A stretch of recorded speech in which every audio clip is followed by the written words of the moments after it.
ভুলতা গাউছিয়া স্বেচ্ছাসেবক দল যুবদল মিছিল সমাবেশ নিয়ে যাবার সময় লিডার মাসুদ সেলিম প্রধানের লোকজন সন্ত্রাসী হামলা, গুলি, ককটেল বোমা নিক্ষেপ করে। এই হামলায় স্বেচ্ছাসেবক দল যুবদলের 15 থেকে 20 জন আহত হয়।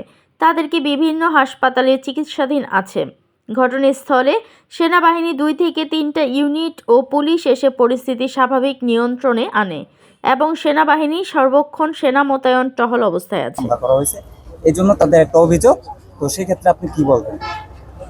এখানে যেই সংঘর্ষটা হয়েছে মূলত আজকে আমাদের সারা রূপগঞ্জে আমরা আওয়ামী লীগের দোসর দালাল যে সন্ত্রাসী বাহিনী ছিল তাদের বিরুদ্ধে পুরো রূপগঞ্জে আমরা প্রোগ্রাম করতেছি, প্রতিবাদ সমাবেশ পুরো রূপগঞ্জে প্রতিটা ইউনিয়ন ক্ষেত্রে আমরা করতেছি।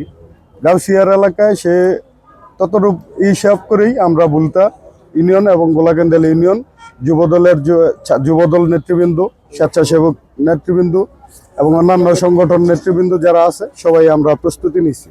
এই জায়গা থেকে আমাদের স্বেচ্ছাসেবক নেতৃবৃন্দ তাদের একক শোডাউন করার ক্ষেত্রে তারা ওইদিকে আগায়, আড়তের দিকে আগায় এবং আড়ত থেকে তারা অতর্কিতভাবে হামলা করছে। আর এখানে ব্যবসা প্রতিষ্ঠান আছে, কিন্তু বাসাবাড়ি যেটা আসলে ওইটা বাসাবাড়ি না, এটা বিগত দিনে এই জায়গা থেকে আপনারা দেখছেন কেসেনু যেই সরঞ্জাম ডন সেলিম কেসেনু সম্রাট ওনারা এই জায়গা থেকে গ্রেপ্তার করা হয়েছে এবং কেসেনু সরঞ্জাম এই জায়গায় অফিস থেকে উদ্ধার করা হয়েছে।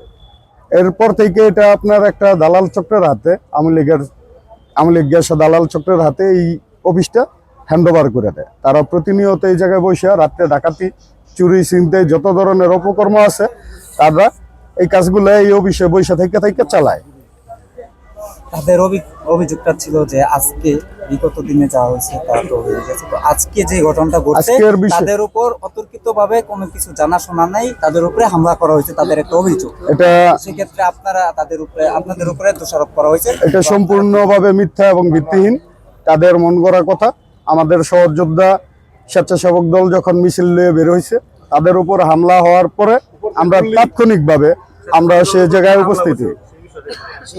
সেলিম বাহিনী, ডন সেলিমের যারা আছে তাদের দোসর, ছাত্রদল নামে নামদারি নেতা মাসুদ এবং অন্যান্য যারা আছে আওয়ামী লীগের ক্যাডার যারা আছে তারা এই জায়গা থেকে আমাদের স্বেচ্ছাসেবক নেতৃবৃন্দের উপর অতর্কিতভাবে হামলা করে, গুলি চালায় এবং দেশীয় অস্ত্রশস্ত্র নিয়ে তারা তাদের দাওয়া দেয়।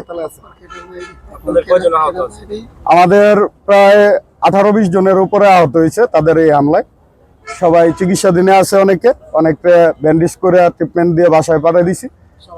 এখন শাবাশপুরে আছে বেশ কয়েকজন, ডিকেএমসি মেডিকেলে আছে কয়েকজন, আলরাফি মেডিকেলে আছে, প্রতিটা মেডিকেলে আছে আমাদের 2-4 জন, 2-1 জন করে। দৈনিক আজকের বাংলা .net